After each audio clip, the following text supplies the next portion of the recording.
ओम नमो भगवते वासुदेवाय। आप सभी भक्तों को मेरी ओर से राम राम। आज हम सुनेंगे देव उठानी एकादशी की व्रत कथा और आरती। देव उठनी एकादशी के अवसर पर भगवान विष्णु आपके सभी दुखों का हरण करें और आप सदा खुश रहें। आप सभी भक्तों को देव उठनी एकादशी की हार्दिक शुभकामनाएं। आइए भक्तों, अब कथा रसपान करते हैं। युधिष्ठिर जी ने पूछा, हे श्री कृष्ण, मैंने आपके मुख से रमा का यथार्थ महात्म्य सुना। अब कार्तिक शुक्ल पक्ष में जो एकादशी होती है उसकी महिमा बताइए। भगवान श्री कृष्ण कहने लगे, हे राजन, कार्तिक के शुक्ल पक्ष में जो एकादशी होती है उसका जैसा वर्णन लोक स्पष्टता ब्राह्मण जी ने नारद जी से किया था वही मैं तुम्हें बतलाता हूँ। नारद जी ने कहा, पिताजी, जिसमें धर्म कर्म में प्रवृत्ति कराने वाले भगवान गोविंद जागते हैं उस प्रबोधिनी एकादशी का महात्म्य बतलाइए। ब्रह्मा जी बोले, मुनि श्रेष्ठ, प्रबोधिनी का महात्म्य पाप का नाश और पुण्य की वृद्धि तथा उत्तम बुद्धि वाले पुरुषों को मोक्ष प्रदान करने वाला है। समुद्र से लेकर सरोवर तक जितने भी तीर्थ है वे सभी अपने महात्म्य की तभी तक गर्जना करते हैं जब तक कि कार्तिक मास में भगवान विष्णु की प्रबोधिनी तिथि नहीं आ जाती। प्रबोधिनी एकादशी को एक ही उपवास कर लेने से मनुष्य 1000 अश्वमेघ तथा 100 राजसूय यज्ञ का फल पा लेता है। बेटा, जो दुर्लभ है, जिसकी प्राप्ति असंभव है तथा जिसे त्रिलोकी में किसी ने भी नहीं देखा, ऐसी वस्तु के लिए भी याचना करने पर प्रबोधिनी एकादशी उसे देती है। भक्ति पूर्वक उपवास करने पर मनुष्यों को हरि प्रबोधिनी एकादशी ऐश्वर्य, संपत्ति, उत्तम बुद्धि, राज्य तथा सुख प्रदान करती है। मेरु पर्वत के समान जो बड़े बड़े पाप है उन सबको यह पापनाशिनी प्रबोधिनी एक ही उपवास से भस्म कर देती है। पहले के हजारों जन्मों में जो पाप किए गए हैं उन्हें प्रबोधिनी की रात्रि का जागरण रुई की ढेरी के समान भस्म कर डालता है। जो लोग प्रबोधिनी एकादशी का मन से ध्यान करते हैं तथा जो इसके व्रत का अनुष्ठान करते हैं उनके पितर नरक के दुखों से छुटकारा पाकर भगवान विष्णु के परम धाम को चले जाते हैं। ये ब्राह्मण, अश्वमेघ आदि यज्ञों से भी जिस फल की प्राप्ति कठिन है वह प्रबोधिनी एकादशी को जागरण करने से अनायास मिल जाती है। संपूर्ण तीर्थों में नहाकर सुवर्ण और पृथ्वी दान करने से जो फल मिलता है वह श्री हरि के निमित्त जागरण करने मात्र से मनुष्य प्राप्त कर लेता है। जैसे मनुष्य के लिए मृत्यु अनिवार्य है उसी प्रकार धन संपत्ति मात्र भी क्षणभंगुर है। ऐसा समझकर एकादशी का व्रत करना चाहिए। तीनों लोकों में जो कोई भी तीर्थ संभव है वे सब प्रबोधिनी एकादशी का व्रत करने वाले मनुष्य के घर में मौजूद रहते हैं। कार्तिक की हरि प्रबोधिनी एकादशी पुत्र पौत्र प्रदान करने वाली है। जो प्रबोधिनी को उपवास रखता है वह ज्ञानी है, वह योगी है, वह तपस्वी और जितेंद्रिय है। उसी को भोग और मोक्ष की प्राप्ति मिलती है। बेटा, प्रबोधिनी एकादशी को भगवान विष्णु के उद्देश्य से मानव जो स्नान, दान, जप, होम करता है वह सब अक्षय होता है। जो मनुष्य उस तिथि को उपवास करके भगवान माधव की भक्ति पूर्वक पूजा करते हैं वे 100 जन्मों के पापों से छुटकारा पा जाते हैं।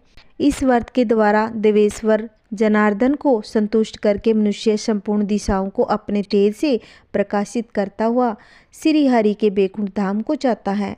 प्रबोधिनी को पूजित होने पर भगवान गोविंद मनुष्य के बचपन, जवानी, बुढ़ापे में किए हुए 100 जन्मों के पापों को चाहे वे अधिक हो या कम धो डालते हैं। सर्वदा प्रयत्न करके संपूर्ण मनवांछित फलों को देने वाले देवादिदेव जनार्दन की उपासना करनी चाहिए।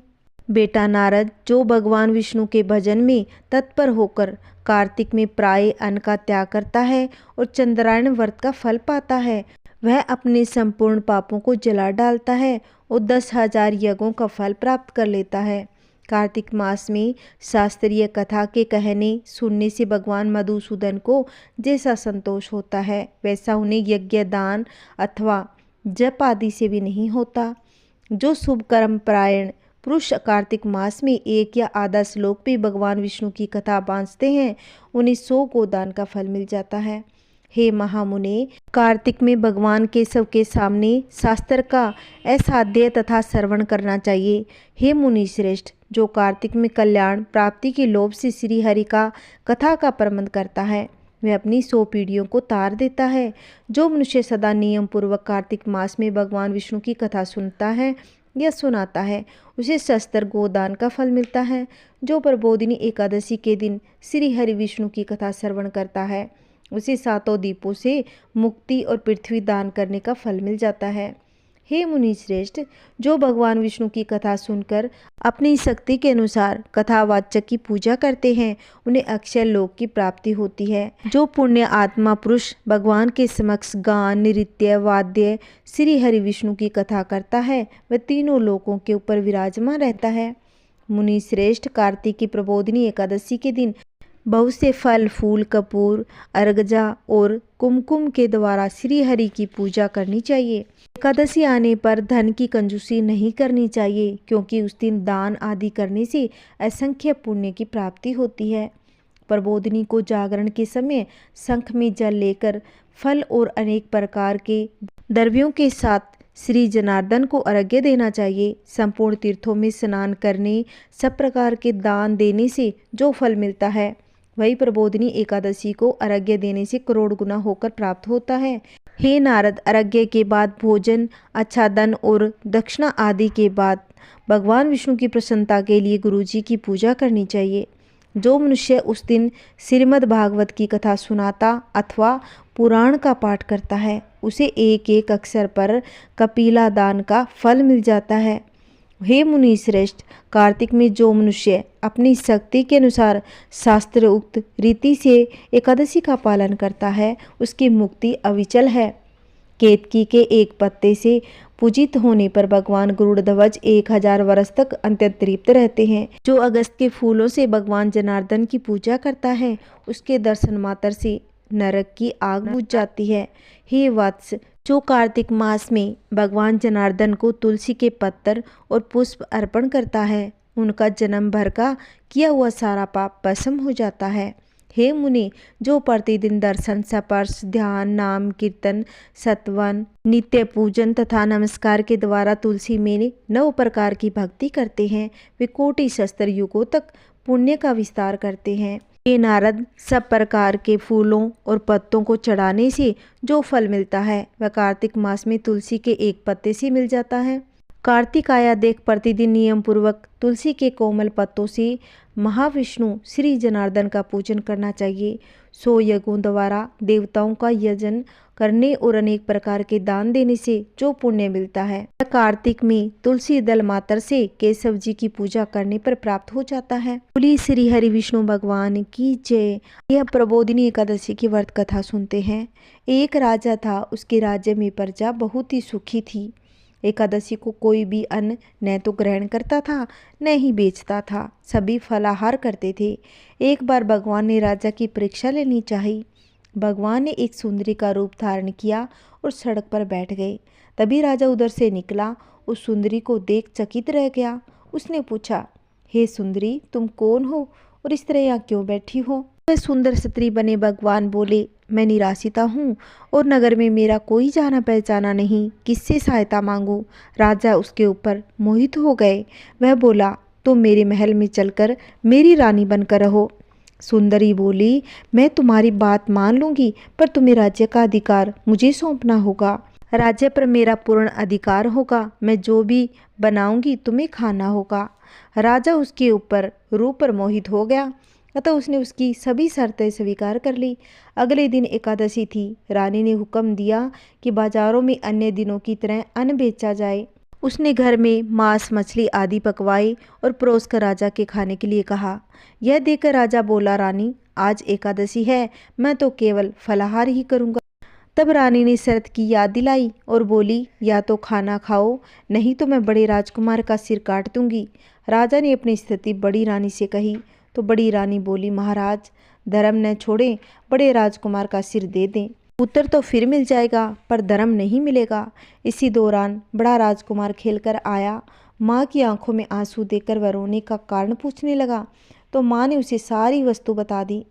तब वह बोला, मैं सिर देने के लिए तैयार हूँ, पिताजी के धर्म की रक्षा होगी, जरूर होगी। राजा दुखी मन से राजकुमार का सिर देने का तैयार हुआ तो रानी के रूप से भगवान विष्णु ने प्रकट होकर असली बात बताई। कि हे राजन, तुम इस कठिन परीक्षा में पास हो गए। भगवान ने प्रसन्न मन से राजा के वर मांगने को कहा।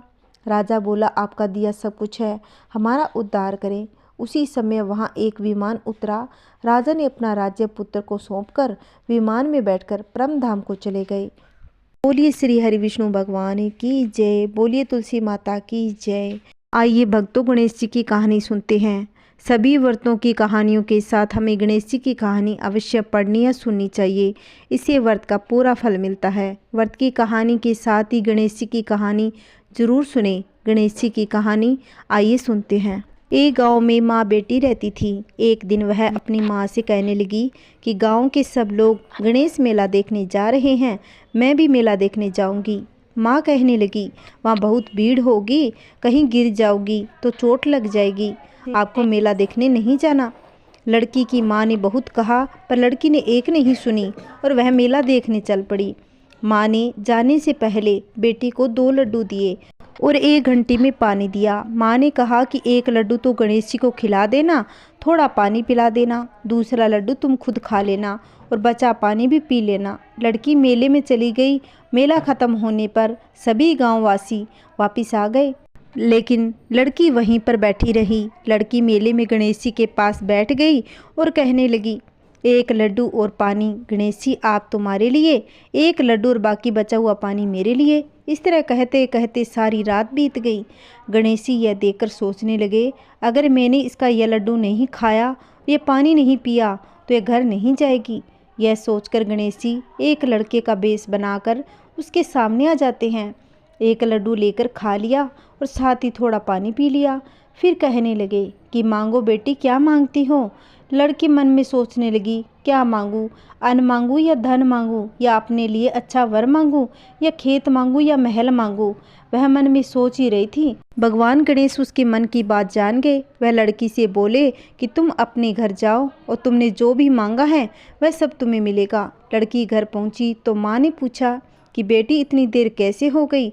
बेटी ने कहा कि आपने जैसा कहा था मैंने वैसा ही किया। देखते ही देखते लड़की ने सोचा वैसा सब कुछ हो गया।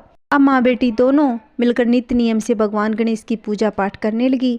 जैसा भगवान ने उस माँ बेटी को दिया वैसा भगवान सबको दे। कहानी कहते, कहानी सुनाते, हुंकारा भरने वाले के सब परिवार पर सुख शांति बनाए रखना, सबके बिगड़े काम बनाना। बोलिए गणेश जी महाराज की जय हो। जय श्री गणेश महाराज की। ओम गं गणपतये नमः। आप सभी भक्तों को मेरी ओर से राम राम। अगर आपको मेरी कहानी अच्छी लगती हो तो प्लीज़ मेरे चैनल को सब्सक्राइब करें, लाइक करें और कमेंट में बताना कि मेरी कहानी आपको कैसी लगती है। मेरे प्यारे प्यारे सभी भक्तों को मेरी ओर से राम राम।